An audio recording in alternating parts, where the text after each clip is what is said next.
بسم الله الرحمن الرحيم داود الكسور وضع عيرو تي في برنامج كيني أبرون الشو هاد بعد السلام إلا ميلول باد جوكتان إيه حلو والبيدين تاعي رمضان مبارك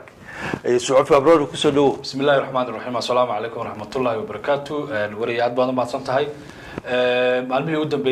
بشي رمضان قيبتي ذي دحيان كجرنا إلى هيدا نسوها في الجيو صيامك iyo sakada iyo salaada iyo dhamaan waxaynu la baxayno Allah na wada waafajiyo waan dhawaa waa tahay daawadayaal waxaan xasuusinaynaa in dad badan oo ina daawado waxa jira oo aan subscribe sameyn marka waxaan ka codsanaynaa inay subscribe sameeyaan sababtoo ah subscribe-kaas iyo aragtidiina daawataan iyo fikradihiina waxay noo saamaxayaan inaan sii korno oo barnaamijyo fara badan idin soo saarno waxyaabo badan wacyi badan aadin sheegno haddaba ayaamahan waxaa socday xildhibaan cabdilaahi xaashi abiib xildhibaanka dowladda federaalka arrimihiisa ay socday oo xilka laga qaadaya iyo lagama qaadin iyo weli laguma guuleysan marka arrimihii falcelintii ka timid ayaan ka hadlaynaa waxaa hadlay suldaankiisa ayaa hadlay bal inoo soo koob suldaanku wuxuu yiri بسم الله الرحمن الرحيم السلام عليكم ورحمة الله بركة الله وسلامنا داودياش قدرين تلا بيلي جوجان با وسيدات شكتي waxaa maanta soo bayaan soo saaray saldanada guud ee beelaha maxamacse oo afkooda ku hadlayo suldaanka guud ee suldaan Samatar suldaan Ibrahim Jaamac Samatar oo ah nin dhalinyaro oo codkar runtii oo ka hadlay in xaq darrada lagu haysto inanka uu suldaanka u yahay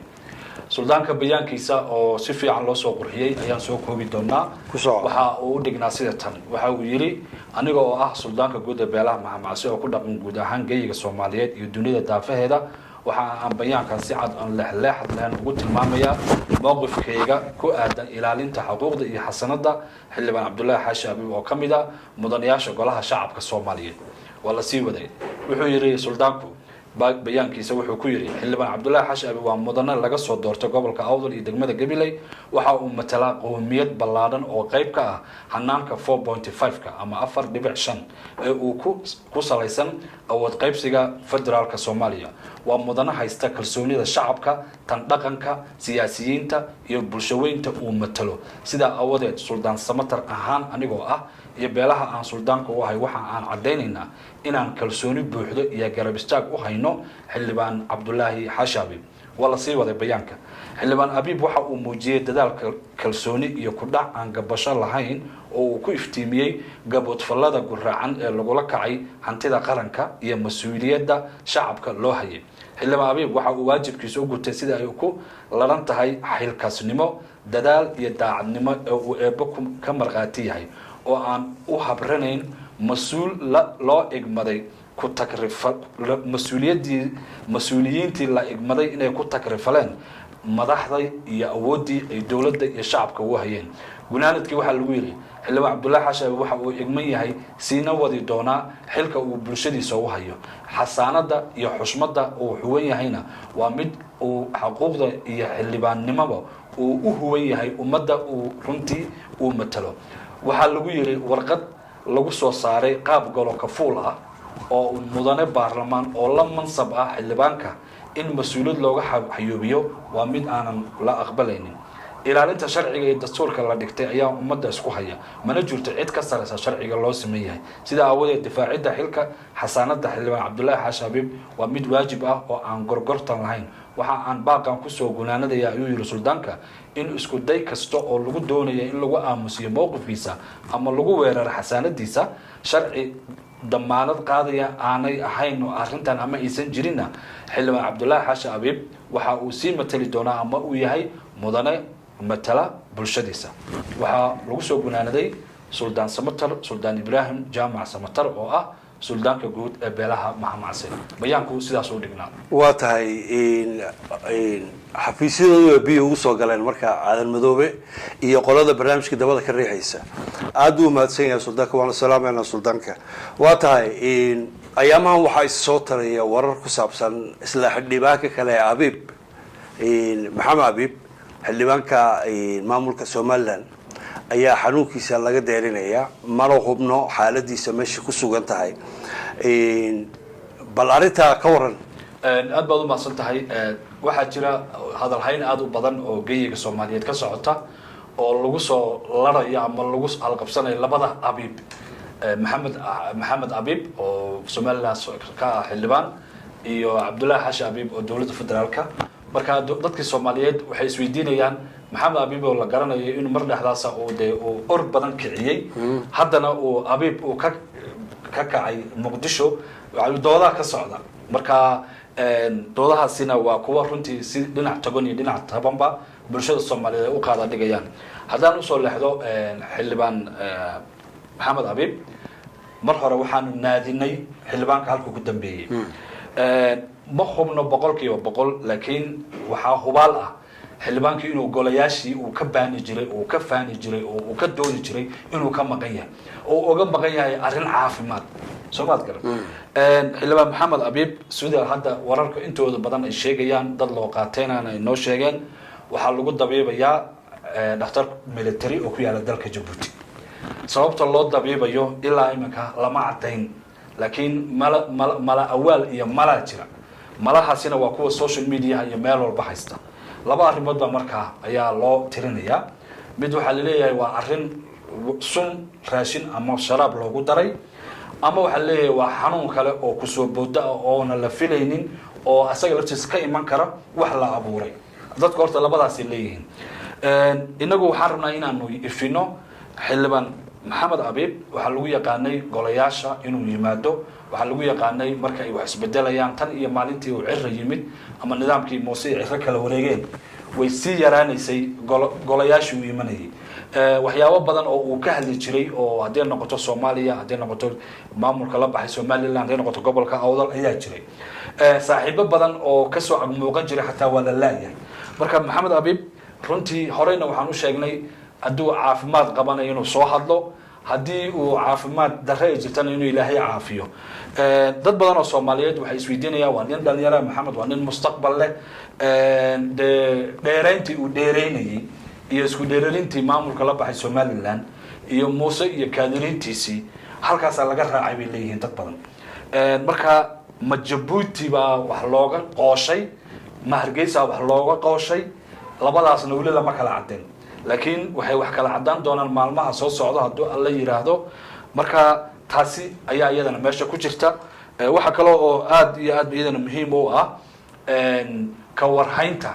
yani maadaama aanin bulshada ka dhex muuqda oo dhalinyaro ah oo dad badan ku xiran dal iyo dibadba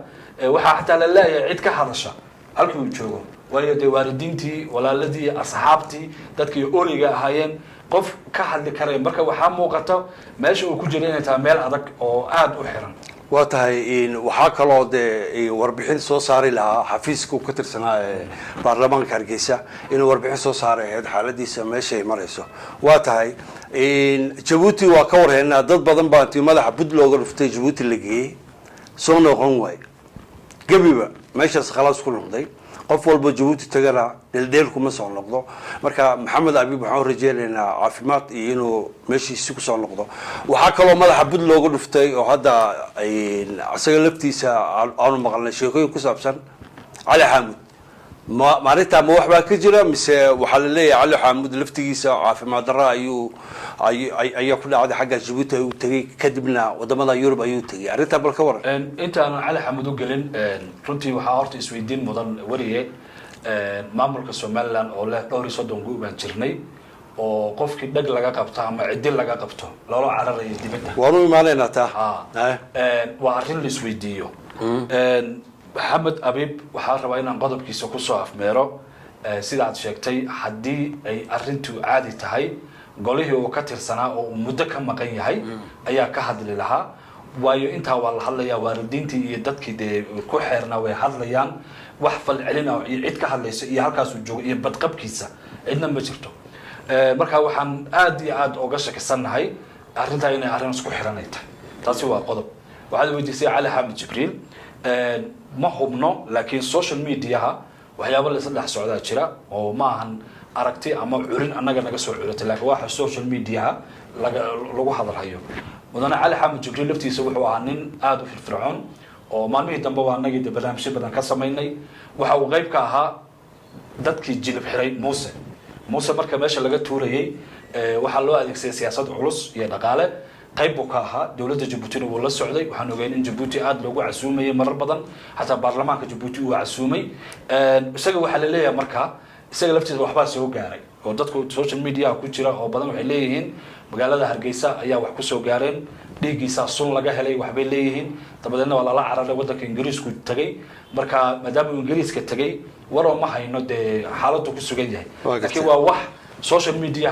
laakiin ama wax Aero TV ka mas'uul tahay ama ay xulinayso maaha waata arintaas waana soo heli doonaa xiriir ayaan la sameyn doonaa Cali Xamed haduu la yiraahdo in meeluhu ku sugan yahay iyo wadanka Ingiriiska haduu joogo warbixinay idinka keeni doonaa waata isaad ka dhawaajisay in 34 sano Somaliland way jirtay welina ma haysato isbitaal xataa bukaanka lagu daaweeyo saxa in gobolada Somaliland oo dhan waa laga qeylinay dhibaato laan gas hawadii naqska laftigeeda ma jirto in dhibaatooyin fara badan ayaa xagga caafimaadka jirta marka ma arin ay awoodeeda kari waayeen ba mise waa ku talagal in shacabka saan loo dhameeyo waad baadsan tahay runtii waxyaabaha aadka hadayban carab baabay dhowr iyo soddonku meel maamul sheeganaysay oo dhaqaale sameeysay oo canshuur qaadanaysay oo haddana waxyaabihii aasaasiga ah aanan haysan waxay u muuqataa in meeshan loogu talagalay waxa weeyaan dhaqaatiirta dunidan waxaa jira wadamo sabool ah oo haddana dhaqaatiir waaweyn leh oo awoodda saaray waxbarashada iyo caafimaadka iyo waxyaabaha aasaasiga ah Somaliland inta ay jirtay waxay awoodi karaysaa maanta lamaan maadaama ay Soomaalida kale ugu faanto nabad ugu faanto in maanta ay 6 degmo waaweyn ay ka kooban tahay ama amirado degmooyinka waaweyn ay ka kooban tahay in laga hirgelin karo isbitaallo waaweyn oo la keeno dhaqaatiir caalami ah hadda wadanka Kenya wuxuu leeyahay dhaqaatiir caalami ah isbitaaladooda waa isbitaallo aad loogu bogay waxay sameyn karaan inay soo kiristaan diyaaradda Nairobi ka baxdo Hargeysa Berbera Boorama Burca waxay ka tagi kartaa saacad gudaheed inay soo kiristaan laakiin waa ku talagal in shacabka masaakiinta ah canshuurna laga qaado lacagii dunida ay bixinayeen la lunsado dabadeedna qofkii far laga qabto ama Djibouti ama Addis Ababa ama India ama Europe loola cararo waa mid aniga aan aaminsanahay in loogu talagalay waayo suurtagal ma in hal cusbitaal laga waayo dhulka inta leeg waa tahay dhaqankaas oo dhan wuxuu horto runtii wuxuu saameeyaa Soomaaliya oo dhan ayuu saameeyaa in Hindiya loola baxsado dadka Kenya iyo Ethiopia ay ka faa'iideystaan dhaqaatiirtooda ay ka faa'iideystaan bukaanka Soomaalida waata ugu dambeyn waxaan ku soo gabagabeynaa ka waran xaaladda guud ee gobolka Awdal oo wali daba fadhida barnaamijyada baabaas iyo dhibaatada maamulka ka jiro wali daba fadhida isbitaalkeeda dhibaato laga soo sheegay in dhaqaale darri biyo la'aan iyo dhibaato badan haysato bal inoo soo koob xaaladeeda meesha marayso Awdal horta xaaladda guud waxa jiro kelmad reer Awdal hal hays oo ah Awdal nabad baa ka jirta waa hal hayska reer Awdal nabadan laga burburin nabad caanayar Allah naxariisto Sultan Saleeman baa hore u yiri nabad caanayar baa Awdal ka jirto yiri Allah naxariisto sultaanka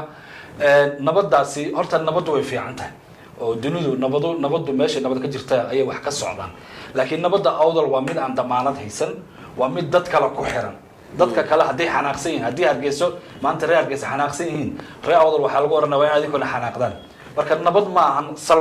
ma aha inta markaan ka yimaado eedah baa wali Awdal ka socoto xalay waxaan arkaynay ninka ku magacaaban barasaabka gobolka Awdal ninka leeyahay Xooday oo magaalada dhex socda oo la leeyahay meesha nabad baa ka jirto waxa dadkii waxa weeye dukaamaysanayaan yani eedah baa jirto waxa kale aan arkaynay dhalinyaro laga soo doobay magaalada Lughaya oo la leeyahay waxa la dhagax dhigayaa dekadii Lughaya oo dawladda Cirre ayaa ballan qaaday inay dhagax dhigayso marka dadka reer Awdal waxay ku nool yihiin wax la yiraahdo dhalanteed iyo dhalan habaabis wadada xagee ku dambeysay wadadii wax oo dhan waa iska dhalanteed airportkii dhagaxdii way isdul tuulay intaas marayaan si dhagax loo dhigay marka reer Awdal wadadan runtii ka gooblamay xagga hogaankooduna waa kuwa aan ruwaayada iyo xasaawaha iyo marar habaabinta aanan ka weynaanin shacabkii marka hadda way iskala qabsadeenoo إيده مركب فيلم لشيء ده فيلم كأيها بسيح يسيا مركب رأي أوضح ده وحكي سجينين إسكمل أول كاسي نبض يرى عانها نبض عانها ير وحن رجينا إن مالون يفهم بدونان طبعا ده كان لجوا وضع يودلان حبابستان وقتها وقدمتي ما دامت حلباندو دي السمية ما لقيها برا أو دلفت جوده إلى وضع الرعان وهردا فرنتي هدي حقيقة إنه كهذا إنه maadaama gobolka laga damacsan yahay barnaamijyo aada u waaweyn oo qoladan lasma dhaafi karo. waa su-aal meesha ku jirta. barnaamijkeena waxaa ku jira qodob oranayo maamulka la baxay Somaliland iyo kaadiriinta Arliya. يعني كادرين تأرلي إن بدن أو كمية ولا سول لهي يعني دت كان مالين تسمى لنا وحلي اللغة واقعي إلا مالين كمان تاه وانو هينا الديوان إلا لحظة قف إنك بدن أو مذكر أو هالدور أو رول موديل برشة وها ولا لهي لاين تنوي سعتها ومتى توصل للاين يدتك متى دبل للاين يا أما الله سمينا يا أما بالك اللغة صدع يا أما سيابا فربط بركة قبل كان إنه نين حنية لك صوبحه نين دودي كرا نين سكوت ديرين كرا مامور كجوني قصتها نين أوران كرا يوردت كي وحن بدونيان كمسي نولانيو وأنا وحشرة وإنه أجيين هذا كجاشة مو ويانا هذا قبل كان حنا وسيد الإنديان سكوا ولا سعودا سيد مرايك كله قالوا ورجع سمين يا خمري يا دراغس يا وحوة سيد لوسين أي لين أنت إلى صاحب لنا دوام بالمال marka gobolkan hadii dadkiisa u kicin oo isa wax ay leeyihiin layman oo sirdoon iyaga leeyihiin layman oo cuntada iyo sharaabka ay cabayaan xataa waro ma hayaan maanta reelawda cid uu keento waan garanayna jaadka cid uu keento inuu garanayna ay waxaas oo waro ma hayaan marka waa dad loo xiliyada waa iska arliyo ilaahay un baa wata laakiin foojignaan meesha kama jirto waa tahay intaas ku soo gabagabeynayna daawadayaasha in la daawado aad bay u mahadsan yihiin inta subscribe ka samaysay inta kalena waxaan ku boorinaynaa inay qolada ku daydaan si aan u gaarno 100,000 oo subscribe ah aad baad u mahadsantihiin dhammaantiin aad baad u mahadsantahay suxufi intaan ku kulmayno barnaamijkan barnaamij la mid ah fi amaanillah Ramadan mubaarak